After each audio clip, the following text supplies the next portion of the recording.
tous. Merci, bienvenue sur le siège du groupe Perial. On est ravis de vous accueillir sur une problématique clé pour l'immobilier, à savoir comment articuler stratégie de décarbonation et valeurs vertes. Et pour ça, j'ai le plaisir de réunir une table ronde avec des intervenants de qualité. Yann, vous êtes directeur scientifique de Citowi, qui est une entreprise qui a développé Predibat notamment, qui est un logiciel de modélisation de l'exposition des bâtiments aux aléas climatiques, et on en parlera un petit peu plus en détail. Gaël, vous êtes responsable de la gestion des actifs à la Maïf, qui a notamment investi dans la SCI Perial Eurocarbone dès sa création, et on pourra vous pourrez nous partager votre vision sur ce sujet-là également. Shaima, vous êtes en charge du développement durable et de l'ESG au sein de Cushman & Wakefield, qui intervient notamment sur le métier d'expertise et de valorisation des actifs. Et enfin, Paco, vous êtes chef de projet au sein du cabinet Carbone 4 et vous intervenez notamment sur le secteur de l'immobilier et notamment, évidemment, pour accompagner les entreprises sur le chemin de la décarbonation. Donc, merci à vous. On va ce soir essayer de répondre à 4 questions. Beaucoup de questions sur le comment, puisque c'est un peu aussi l'objectif de cette table ronde. La première question, on a voulu la recentrer sur le pourquoi. Finalement, pourquoi on fait tout ça et pourquoi le secteur de l'immobilier doit se décarboner.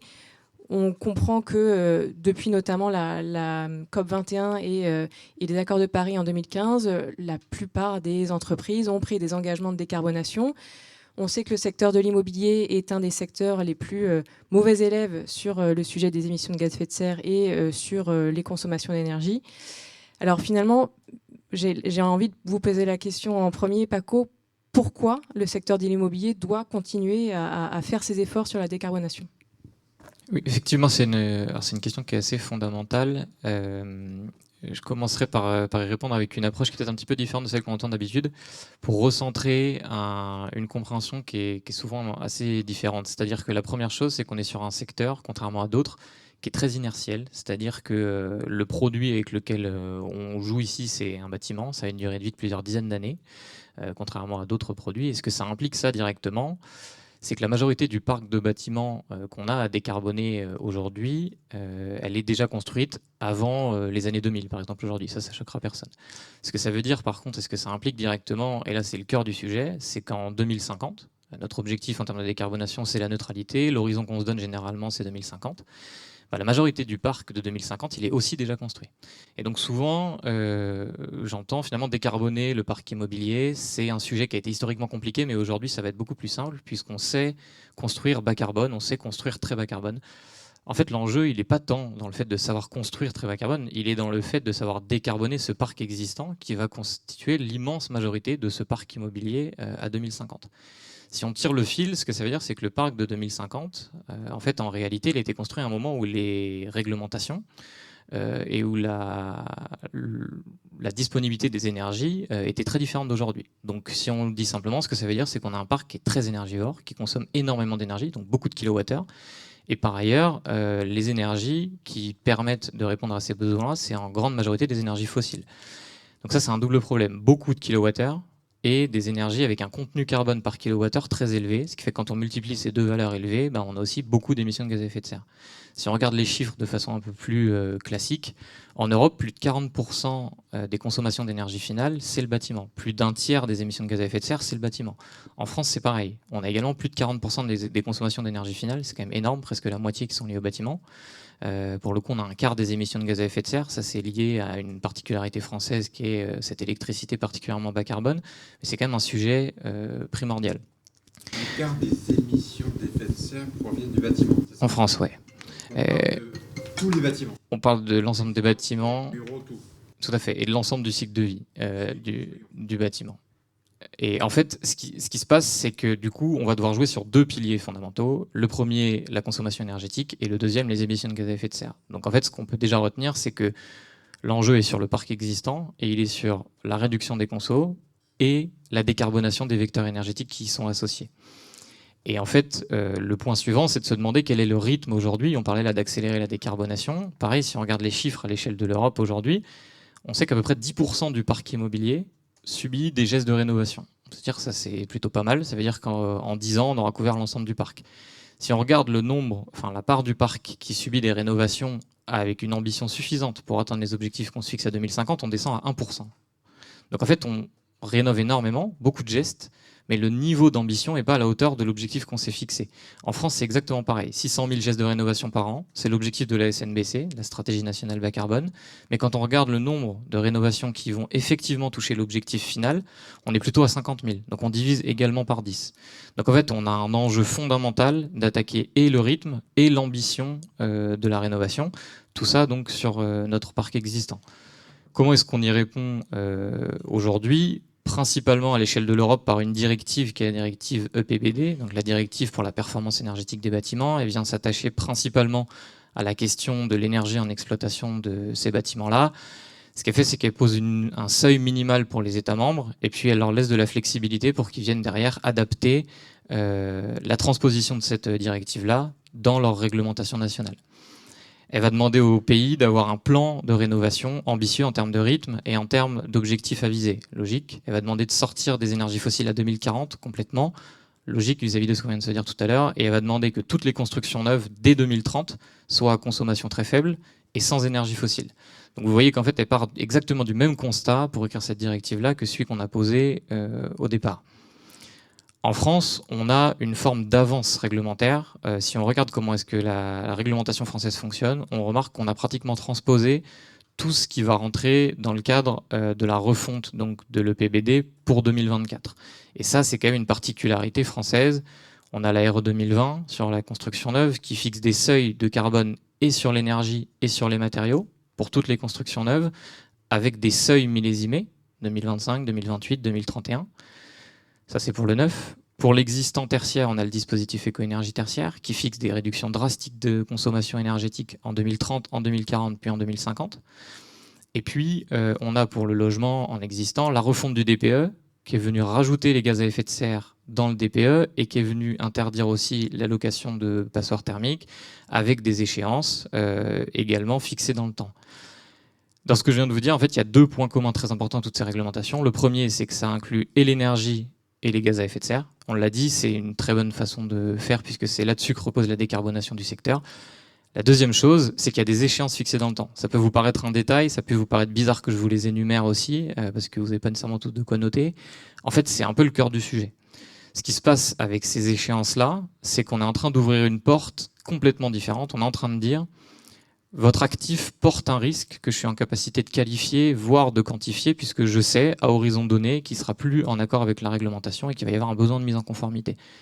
Dès lors, et on aura l'occasion d'en reparler un petit peu plus tard, c'est beaucoup plus simple d'expliciter d'expliciter le fait que ça paraît quand même assez absurde de se dire qu'un bâtiment va être valorisé de la même manière s'il est déjà en conformité avec l'objectif de 2030, alors qu'un autre va devoir entreprendre des plans de travaux monumentaux. Et pour ça, on a besoin d'horizon dans le temps et on a besoin d'objectifs fixes. Et c'est ce que fait notamment la réglementation française. Donc là-dessus, ces points-là sont extrêmement importants et la réglementation est en train de montrer beaucoup de choses et de montrer surtout la voie. Et vous voyez, avec la manière dont on l'a présenté là, il y a deux choses qui se complètent assez bien. Il y a un besoin volontaire d'un côté. Le constat scientifique est clair, il va falloir décarboner ce parc existant si on veut atteindre la neutralité. Et de l'autre côté, il y a une forme de contrainte réglementaire. Et quand on met les deux ensemble, on comprend ce besoin de décarbonation parce que la contrainte réglementaire, elle crée un risque dit de transition. C'est-à-dire qu'elle crée un risque sur un portefeuille qui ne ferait pas sa transition bas carbone de présenter des actifs qui sont obsolètes. Si je termine sur un dernier point, ça, on a parlé de toutes les réglementations qui existent déjà à l'heure d'aujourd'hui. On peut aussi se dire que la tendance et la dynamique, elle va continuer à suivre. Typiquement, si je cite un paramètre de plus, la question de l'adaptation au changement climatique, il y a fort à parier que les réglementations vont devoir inclure l'adaptation au changement climatique en plus comme une nouvelle contrainte. Ça va être des investissements qui, s'ils sont différenciés des investissements sur la décarbonation, vont potentiellement devoir être refaits. Donc je pense qu'il y a un enjeu, si on veut gérer ces risques de transition là aujourd'hui, à intégrer dès aujourd'hui, en avance de phase, la question de la résilience au sens de l'adaptation au changement climatique également. Merci Paco. Justement, ça fait le lien avec la question suivante que j'adresse à Yann. C'est vrai que souvent les sujets climatiques, et maintenant on le comprend bien, ça se traduit bien dans les réglementations, c'est deux sujets qui sont corrélés, l'atténuation du changement climatique et l'adaptation au changement climatique. Et cette notion d'adaptation, même politiquement, on voit qu'elle arrive de plus en plus fortement. Parfois, on a l'impression que c'est renoncer à notre capacité à réussir à atténuer ce changement climatique, mais c'est aussi une logique réaliste de savoir s'adapter à finalement une réalité qui va arriver. Est-ce que vous pouvez aussi compléter ces propos-là sur cette dimension d'adaptation que vous portez fortement chez Citowi ? Oui, je vais peut-être illustrer en descendant encore un petit cran en plus au niveau de détail. Et nous, en tout cas, les interactions qu'on a avec nos clients. Donc, pour repréciser, on est éditeur de logiciels et on est là pour faire des outils d'aide à la décision et de compréhension de comment vivent et puis comment s'adaptent les bâtiments. On voit bien donc, comme l'a dit Paco, il y a une sorte de triple contrainte qui se pose. Il y a le côté financier, il y a le côté environnemental dans lequel je mets les aspects changement climatique, et puis il y a le côté réglementaire. Et on voit bien que pour les acteurs de la profession, ça vient complètement de façon orthogonale pour la plupart. Alors pas tous, il y en a qui ont pu anticiper, mais les gens qu'on rencontre en général, que ce soit des gestionnaires d'actifs, que ce soit des bailleurs sociaux, enfin, des gens qui sont en responsabilité de gérer des parcs immobiliers, il y a tout de suite comme réflexe, quand nous on arrive avec comment on peut les aider, a priori, je n'ai pas de données, ou j'en ai pas assez, ou j'ai de la donnée mais je ne sais pas quoi en faire. Je suis incapable de savoir quand je fais telle action, au sens quel type de travaux, quel type d'investissement, quel impact ça va avoir l'année prochaine, dans 3 ans. Alors si on parle des horizons qui sont ceux qui nous intéressent, soit du côté 2030, 2040, 2050 ou le net zéro carbone en 2050, voilà, c'est complètement en dehors du scope. Et on vient aussi complètement dans un monde qui a changé de paradigme, je l'ai dit, c'est le mot-clé qu'il fallait placer au moins une fois, qui est de dire, ça vient interroger énormément les gouvernances des entreprises. Parce qu'on va leur parler data, on va leur parler qui a la data, qui la génère, qui la suit, et puis après, donc derrière, tout de suite, c'est des questions d'organisation. Je mets ça de côté, parce que c'est une autre dimension, mais sur le côté adaptation climatique, il y a quand même beaucoup de choses qui existent. Il y a alors tout ce qui vient, les émanations du GIEC, donc il y a des outils qui, côté français, en tout cas, il y a des préconisations de travaux qui existent, il y a l'ADEME qui contribue à ça, il y a l'Observatoire de l'immobilier durable aussi, qui a des calculateurs pour savoir comment je suis exposé sur mon site, comment mon bâtiment est vulnérable. Et puis nous, Citowi, en tant qu'acteur supplémentaire, on va encore plus loin, mais ça fait partie de l'exemple qu'on va traiter. Mais ça reste des choses qui sont complexes pour les gens qui sont en responsabilité de prendre des actions. Et puis, il y a quand même pas mal d'outils qui nécessitent d'aller encore plus loin. Et puis après, il y a des acteurs qui sont des sachants et des experts très pointus.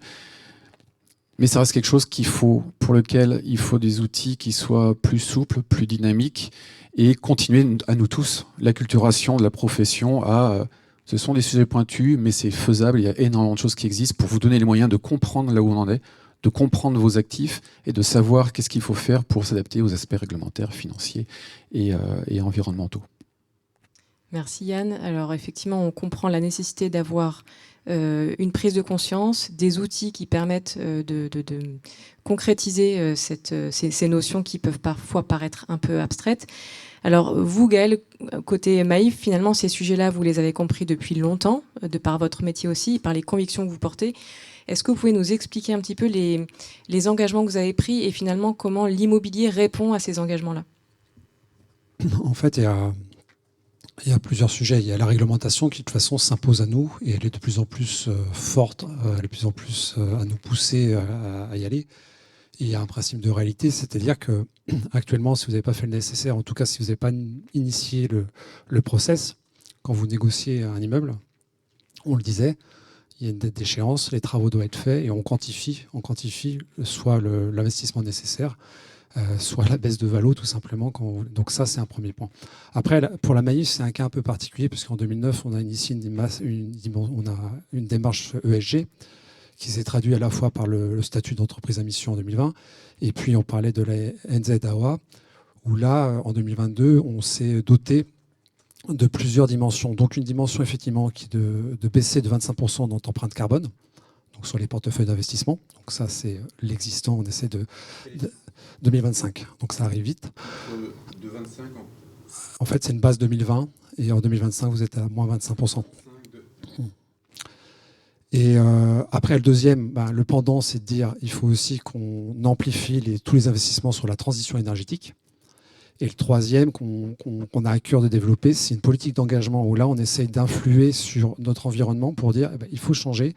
Et maintenant, il faut changer maintenant, mais tous ensemble. On y reviendra. On est tous acteurs en fait de ce dossier qui est le réchauffement climatique, qui est notre empreinte carbone. Donc, il faut qu'on embarque le maximum de personnes. Et nous, on a vraiment un pilier là-dessus. Ce qui veut dire que, par exemple, alors pour les portefeuilles, on a quelque part vendu tout ce qui est financement lié aux énergies fossiles, que ce soit charbon ou pétrole. Mais on exige maintenant de nos contreparties de s'engager à ne plus financer l'industrie du charbon, plus financer le secteur du pétrole à horizon 2030-2040. Donc ça, c'était une grosse parenthèse. Et après, dans l'immobilier, je le disais, en 2012, on a commencé à essayer de faire des diagnostics sur notre parc immobilier. Autant dire que les data, etc., ça n'existait pas. Mais ce qui nous permet juste de dire que, par exemple, quand on prend des portefeuilles, on a un vaisseau un peu emblématique qui pèse pour 650 millions, on sait qu'on est aligné avec la trajectoire 1,5 degrés à horizon 2030, mais on sait déjà que pour 2040, il faudra minimum remettre 3% de travaux pour à peu près être dans les cibles 2040, et je ne vous explique pas à 2050. Ça a aussi permis d'anticiper un certain nombre d'arbitrages, c'est-à-dire des actifs qui ne se prêtaient pas à de la restructuration, ou qu'il n'y avait pas les data nécessaires pour quantifier. Donc, on s'est porté vendeur de ces actifs-là. Mais le fait de le faire en amont, c'est aussi une manière de pouvoir travailler son portefeuille avec plus de temps et être moins dans l'urgence et de moins subir aussi toutes les décotes qui vont arriver dès maintenant. Merci beaucoup pour tous ces échanges. Alors, je pense qu'on va pouvoir aborder la deuxième question. C'est concrètement comment la mécanique de valorisation d'actifs immobiliers peut prendre en compte cette notion de décarbonation dans ces deux aspects, à la fois atténuation et adaptation au changement climatique. Alors, l'idée, c'est vraiment de comprendre, finalement, voilà, on est tous convaincus, maintenant, on a ces fondamentaux bien en tête. Concrètement, comment ça se concrétise dans la valorisation d'un actif? Comment on est récompensé financièrement à finalement injecter ces travaux sur les actifs pour les rendre alignés aux trajectoires européennes et mondiales?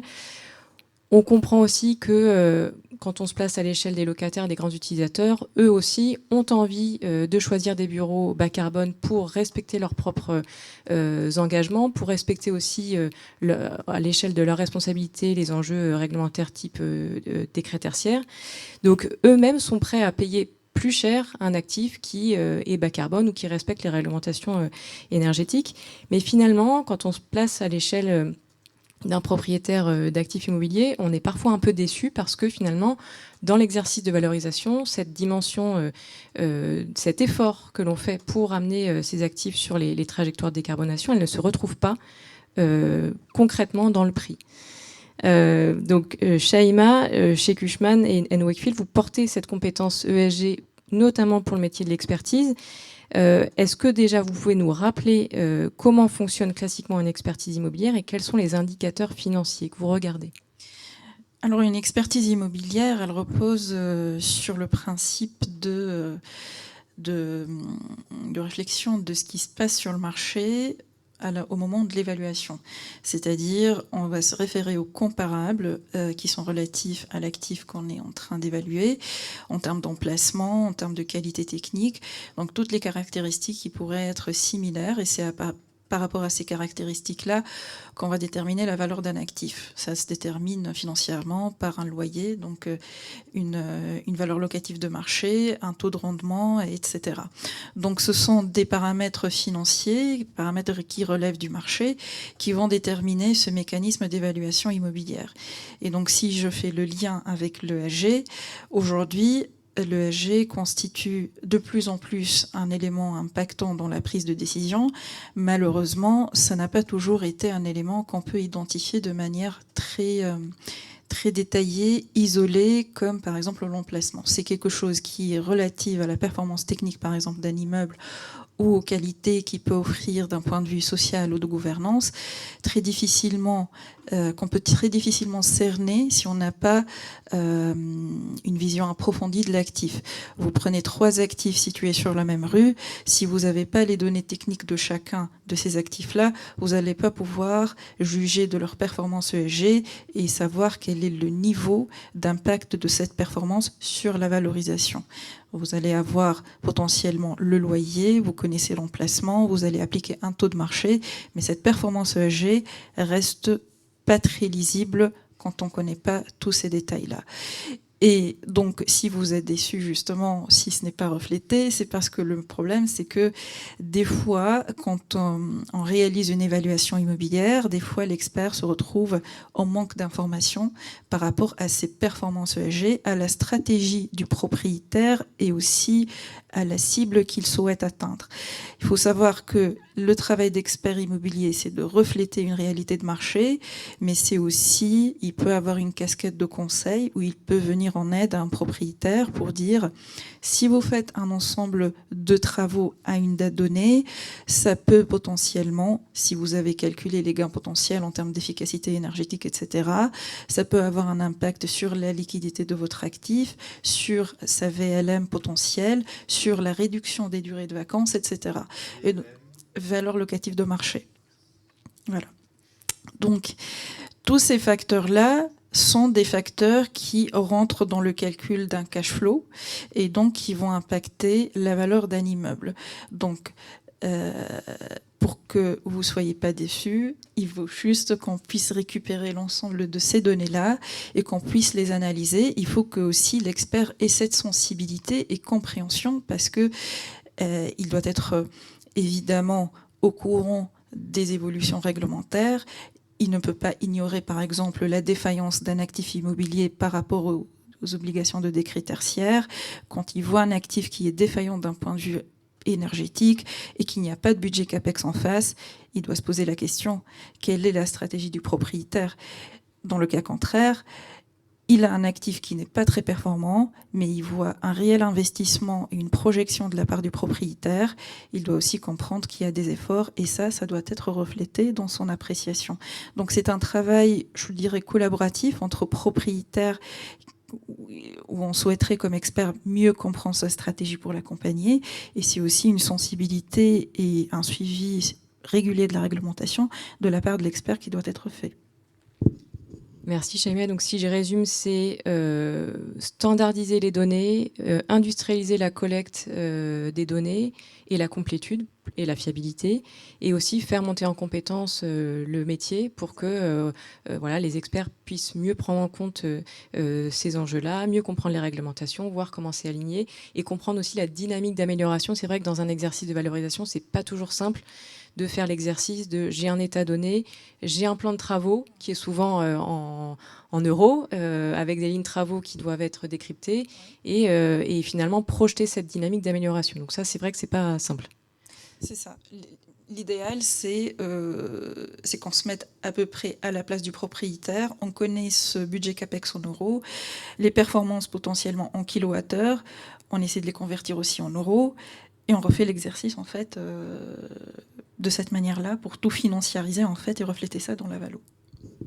Alors ça, justement, ça prend du temps, ça nécessite de manipuler un grand nombre de données. Et donc, on a eu la chance de pouvoir travailler avec vous, Citowi, et vous, Cushman, sur justement un test pour essayer de matérialiser cette dimension valeur verte. Alors, on a réalisé ce test sur un actif qui est un actif phare du patrimoine des fonds de Paris Asset Management, c'est les Portes d'Arcueil, donc c'est le siège d'Orange France, situé à Arcueil, en banlieue parisienne. Et peut-être, Yann, je vais vous laisser présenter rapidement en quoi finalement Predibat peut répondre aux difficultés que Chaima vient de présenter. Oui, merci. Je vais faire donc un focus sur l'outil qu'on a utilisé. Et puis après, de toute façon, on va dérouler le reste de l'exemple.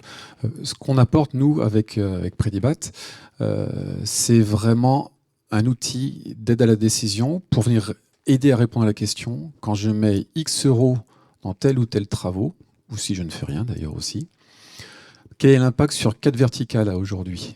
Que sont comment vieillissent les composants de mon bâtiment, quel impact sur la performance énergétique du bâtiment, quel impact sur l'empreinte carbone, avec un certain périmètre, mais ça c'est déjà le niveau de détail.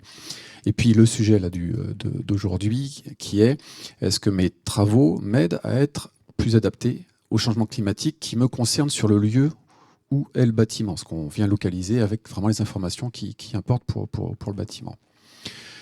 Et donc, pour ce faire, et dans notre exercice plus en particulier, si je viens me concentrer un peu sur ce qu'on a exploité vraiment le plus, on a surtout été un acteur pour aider à rentrer plus dans le détail, parce que nous, on fait une analyse vraiment composant par composant du bâtiment.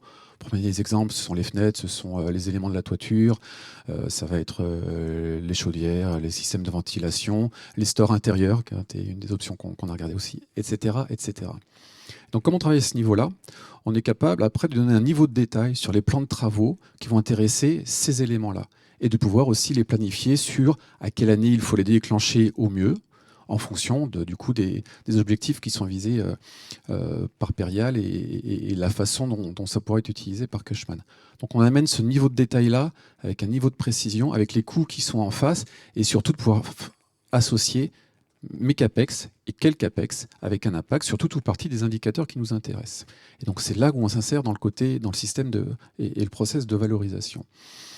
Et le but du jeu dans ces cas-là, c'était vraiment d'utiliser nos modèles de vieillissement qui viennent nourrir, c'est là où on est très pointu, qui viennent nourrir tous les autres axes des impacts qu'on vient établir avec Perial et Cushman.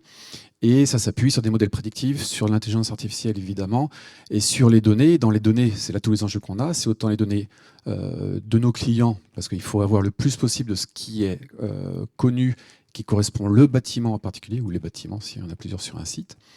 Et puis de venir les compléter avec de l'open data, il y a beaucoup de choses qui sont très disponibles, et puis de venir le compléter avec le reste, avec les résultats de nos modèles. Et c'est là où on intervient en augmentant la connaissance de Perial sur ces biens et en permettant d'avoir quelque chose de beaucoup plus détaillé après pour le côté Cushman. Voilà. Merci beaucoup Yann. Alors effectivement, ça a permis, c'est une sorte d'accélérateur d'analyse et de fiabilité de la donnée pour une meilleure prise de décision pour l'ensemble des parties prenantes. Peut-être, Shaima, je vais vous laisser préciser finalement comment vous, grâce à cet outil-là, vous avez pu fiabiliser des scénarios et retomber sur des indicateurs financiers.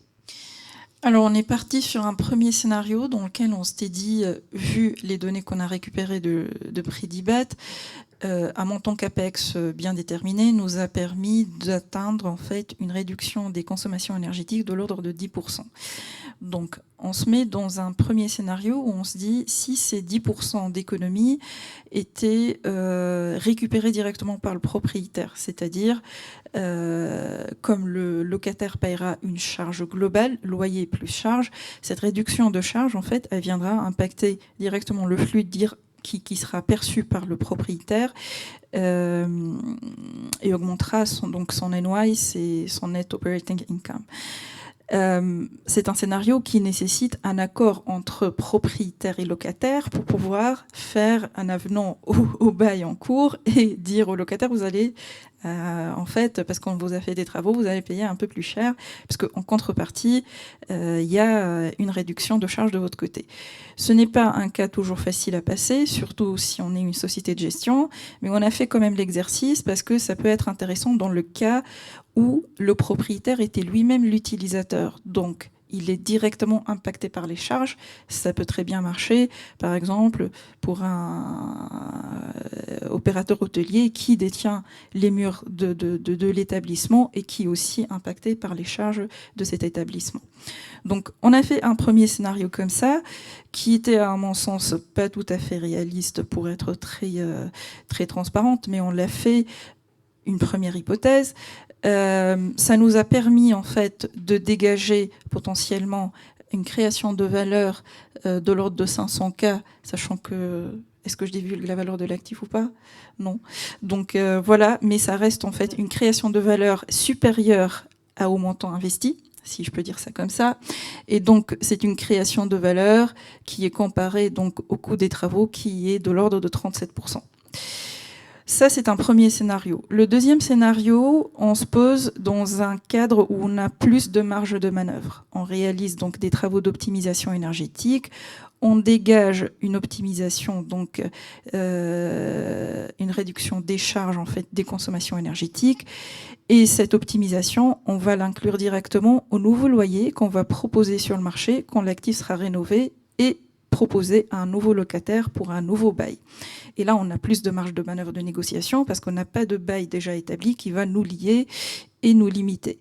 Et donc, cette création de valeur, en fait, qui est récupérée sur la VLM, sur la valeur locative de marché, va nous permettre de créer encore plus de valeur et donc un ROI de 146%, ce qui veut dire que cette création de valeur revient à une réduction de taux de l'ordre de 6% et donc une création de valeur de l'ordre de 1,8 million d'euros.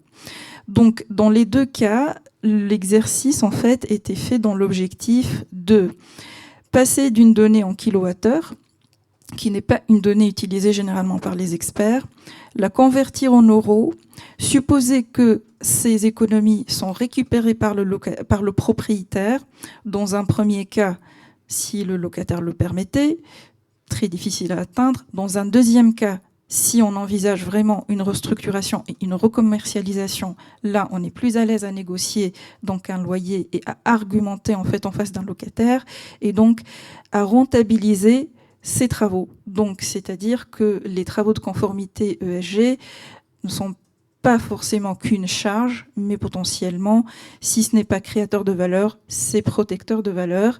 Et donc, c'est dans le cas, c'est un gain potentiel. Après, le troisième scénario, ça relève des aléas climatiques. En fait, ici, l'exercice a été fait pour identifier la vulnérabilité de l'actif, les coûts qui étaient nécessaires en fait pour intervenir en cas d'une urgence climatique, c'est-à-dire ça inclut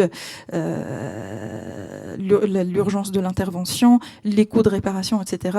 Et on l'a comparé à un scénario où on intervenait en amont sans avoir ce surcoût lié à l'urgence. Et en fait, ici, l'écart il n'est pas très significatif pour une simple raison, c'est parce que ça relève de travaux techniques seulement. Dans d'autres situations, sur d'autres actifs que j'ai analysés par le passé, le problème des risques climatiques, c'est que si on a un problème ou une urgence climatique ou une inondation, par exemple, qui empêche l'exploitation d'une partie du bâtiment, ça devient compliqué parce qu'on perd potentiellement une partie des revenus. Si ce n'est pas couvert par l'assureur, donc cette perte de revenus, elle peut impacter directement le propriétaire. Et sur des immeubles parisiens, qui absorbent très bien les capex, les travaux de réparation peuvent très bien donc être un peu légers par rapport à la valeur de l'actif. Donc parce que ici, vous voyez la perte, elle représente que 0,3% par rapport à la valeur vénale, donc c'est pas très significatif. Mais si on avait affaire à une perte d'exploitation et donc une perte de revenus, l'impact aurait été beaucoup plus important. Et c'est des choses que j'ai vues dans d'autres situations, dans d'autres cas, pas forcément liées qu'aux inondations, mais aussi aux vagues de chaleur, qui est le risque le plus impactant aujourd'hui comme une ville comme Paris. Alors merci beaucoup Shaima. Donc finalement on comprend qu'il y a ces enjeux finalement de réduction des consommations d'énergie et d'anticipation et d'adaptation. Donc on retrouve en fait nos thématiques du début sur l'atténuation et l'adaptation. Alors peut-être pour synthétiser un petit peu les bénéfices de ce travail et de ce test avant de passer à la partie industrialisation.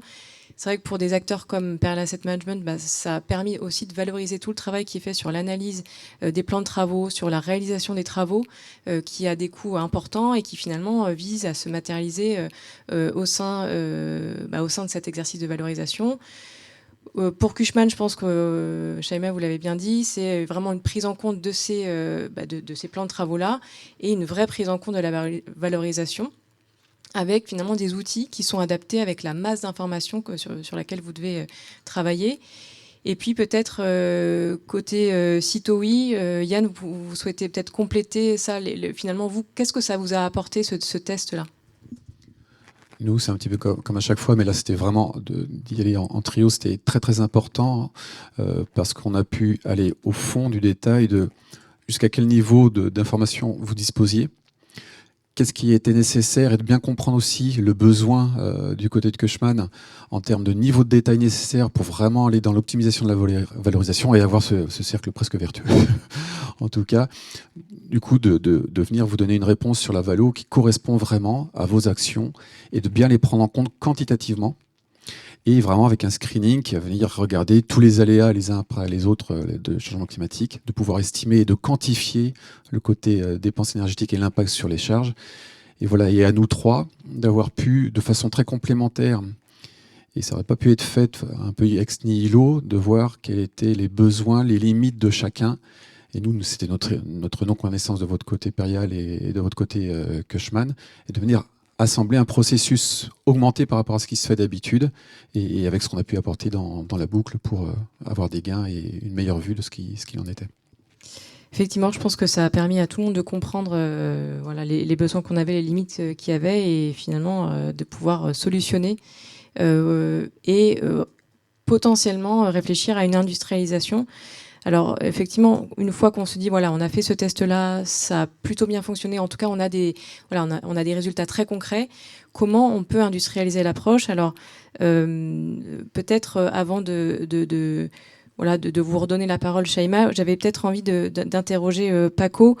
Finalement, vous accompagnez des clients dans l'industrie immobilière. Qu'est-ce que ce test-là ou cette démonstration-là peut apporter à vos clients?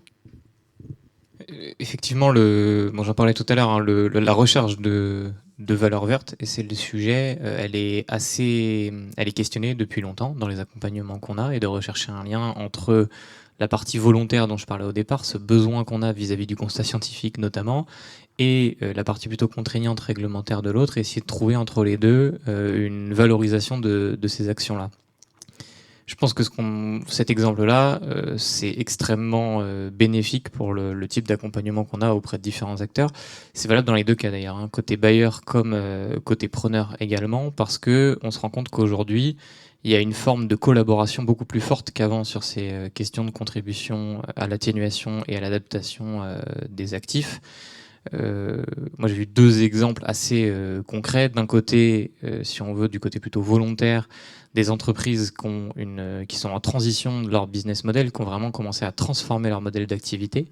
Et à partir du moment où on rentre là-dedans et qu'on a besoin de l'ensemble des employés de l'entreprise, il y a un besoin d'exemplarité au niveau de l'entreprise. Et ce besoin d'exemplarité, il va notamment se faire au travers d'éléments très tangibles comme les bureaux que l'on va occuper, par exemple.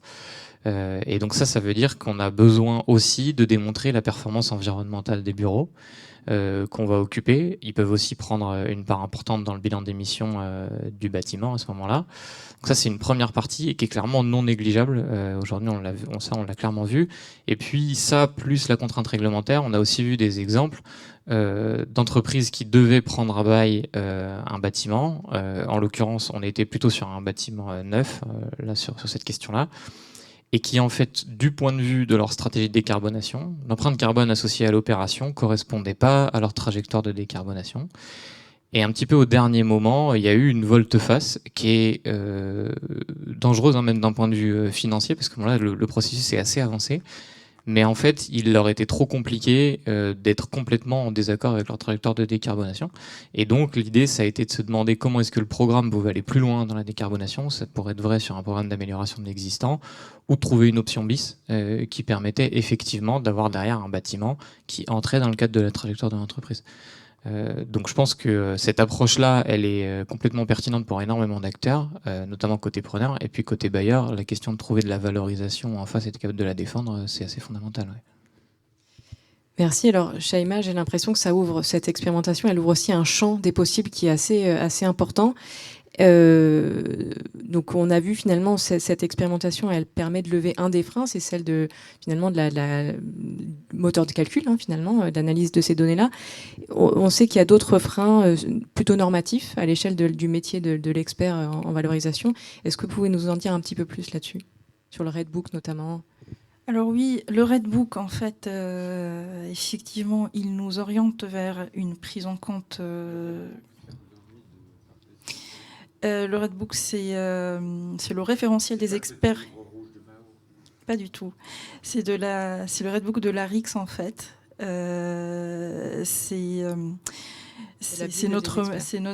la Bible des experts immobiliers qui nous donne en fait justement les directives internationales d'évaluation immobilière.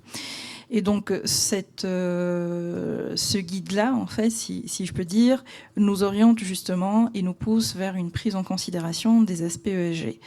Maintenant, la difficulté, c'est que comme l'ARIX c'est une organisation internationale, l'application en fait de cette volonté de prendre en compte l'ESG dans l'évaluation immobilière, elle peut être différente d'un pays à l'autre et d'un marché à l'autre. Il n'y a pas forcément un seul moyen potentiellement qui peut être appliqué partout, parce qu'il y a aussi des réglementations locales qui peuvent être différentes. Ce qui se passe en France n'est pas forcément la même chose qu'en Italie ou en Espagne ou en Allemagne. Donc il faut que l'expert ait la capacité et en tête justement cette orientation qui va falloir refléter ces aspects-là dans son évaluation, mais aussi il va être guidé par la réglementation locale.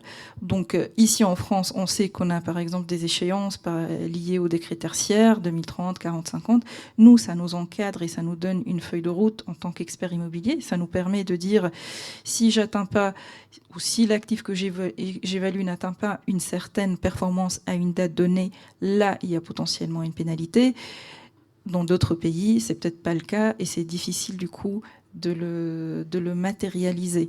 Donc réellement, on peut être aussi un peu gêné par cette réglementation très restrictive, mais ça nous cadre aussi dans la meilleure manière de calculer cette création de valeur, de venir l'estimer et de la refléter dans notre évaluation.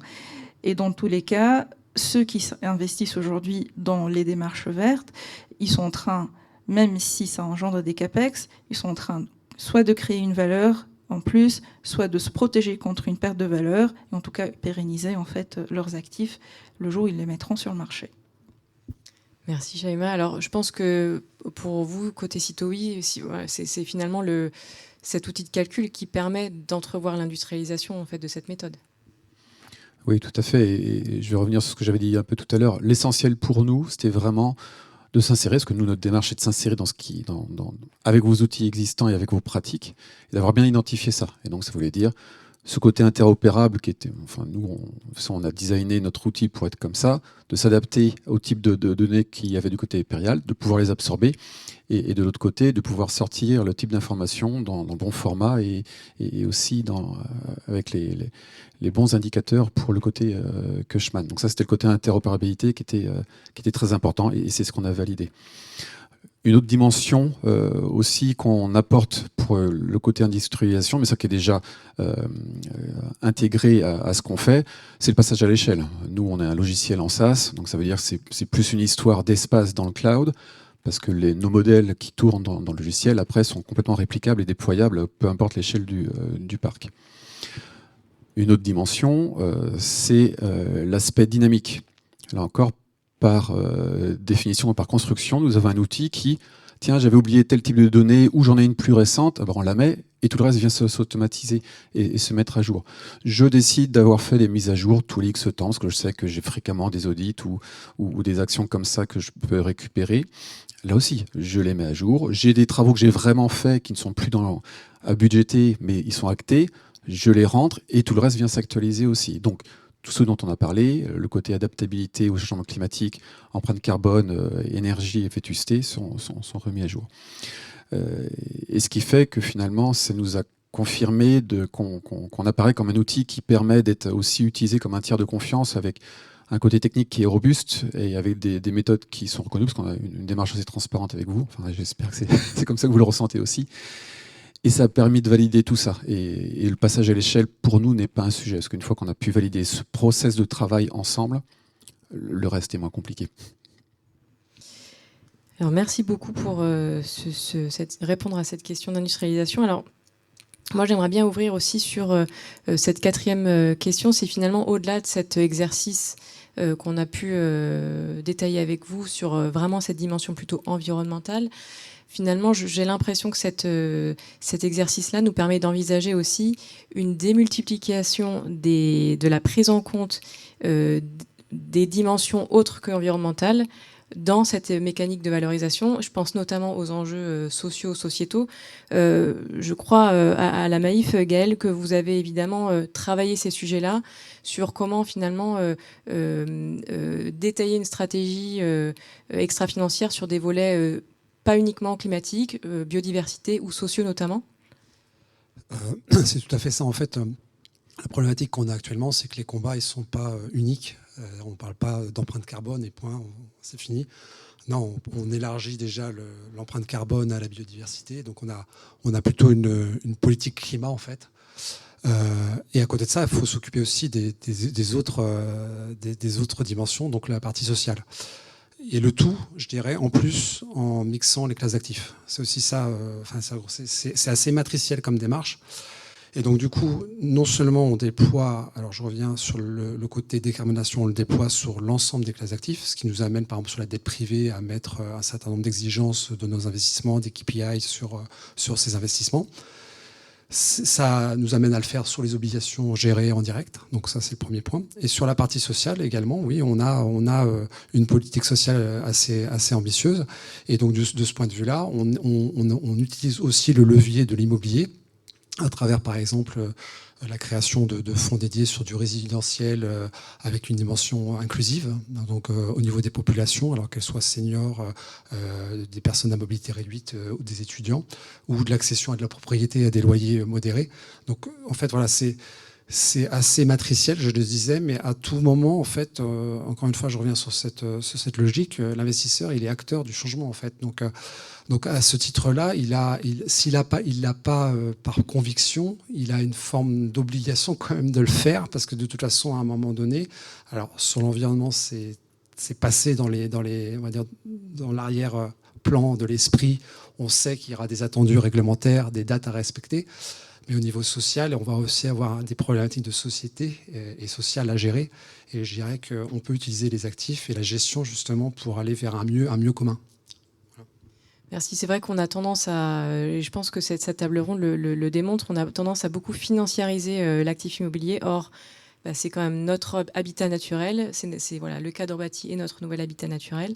Donc il faut aussi se rappeler que pourquoi on fait ça et pour accueillir tout un tas d'activités. Et justement, peut-être Paco, pour rebondir sur cette notion-là, d'élargir sur les thématiques, peut-être aussi cette démonstration permettre de mettre en avant le côté écosystémique en fait des projets et la nécessité de travailler ensemble pour arriver à ces objectifs.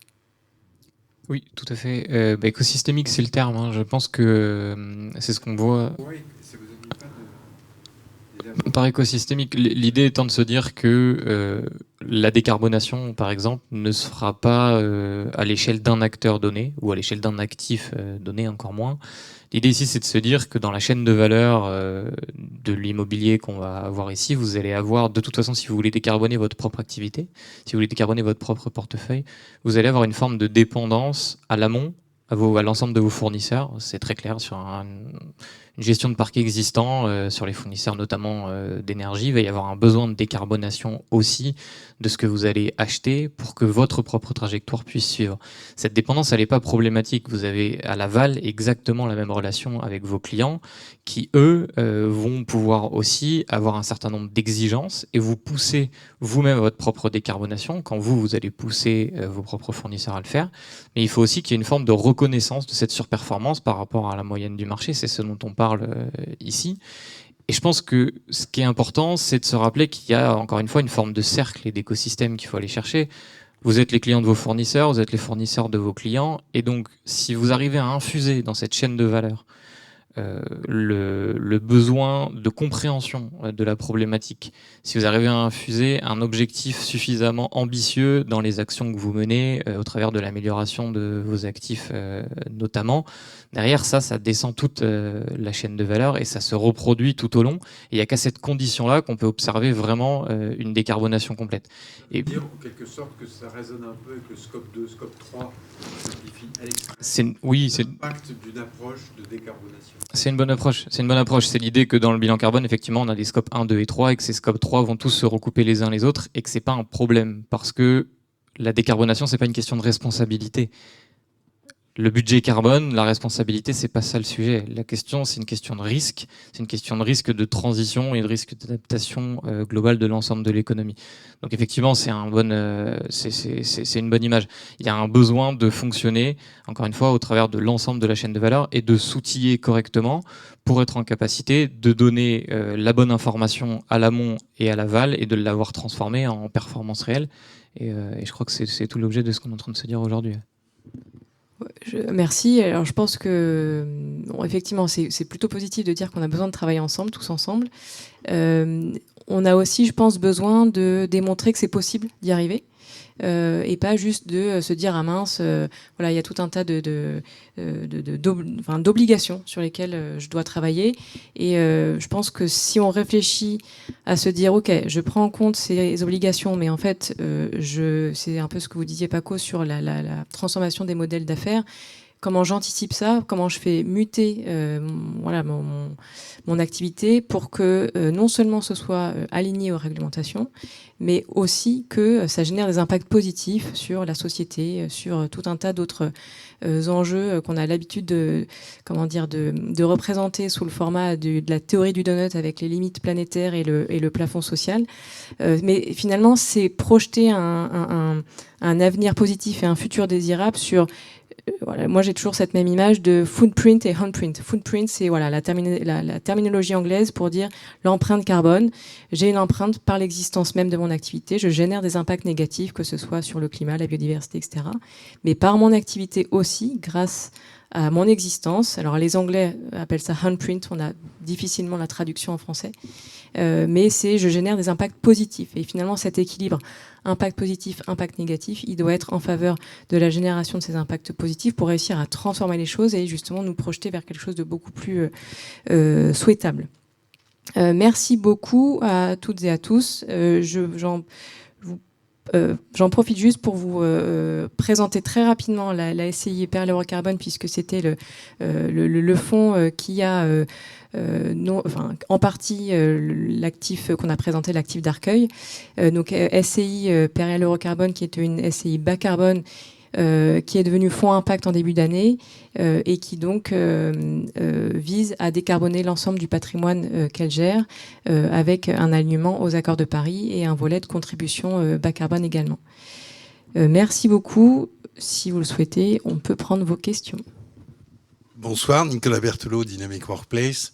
J'ai le plaisir de travailler, notre société a le plaisir de travailler avec Perial AM sur plusieurs dossiers.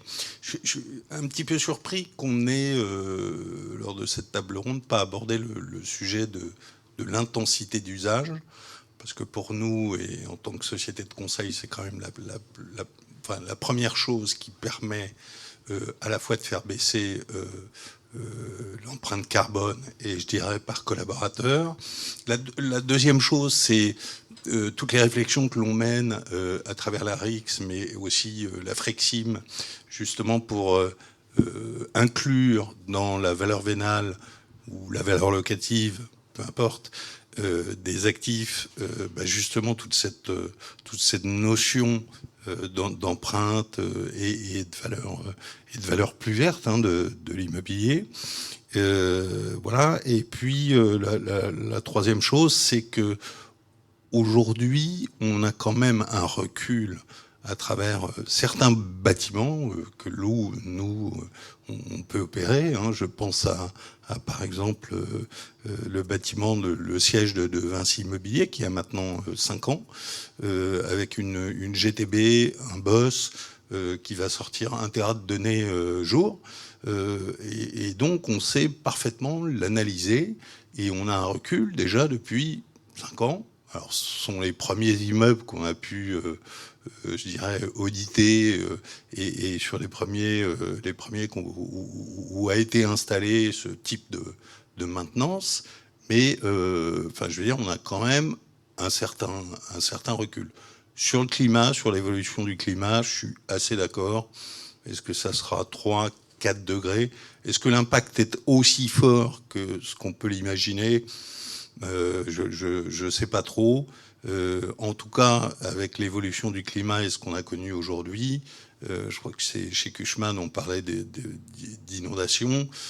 Fort heureusement, on n'en a pas connu sur les immeubles, mais aussi, enfin, que l'on gère ou qu'on opère, voilà. Mais aussi, il y a eu cette réflexion qui a été menée à la fois sur l'emplacement du site, mais à la fois sur ce qui a été mis en place, justement pour échapper à, on va dire, en tout cas ce qu'on connaît, on va dire, en Île-de-France. Je ne parle pas d'autres régions un peu plus exposées. Voilà. Sur l'intensité d'usage, c'est un bon point qui est parfois compliqué à articuler avec la notion de performance énergétique. C'est vrai que parfois ça peut être un peu contradictoire. Je pense que c'est assez évident de dire que quand on construit un bâtiment, quand on l'opère, il faut effectivement mesurer son utilisation. Donc ça, ça fait partie effectivement des sujets. Et mesurer l'utilisation pour voir finalement comment il peut être réadapté à des besoins différents, à des utilisateurs différents. Ça nécessite effectivement de la connaissance qui n'est pas partout.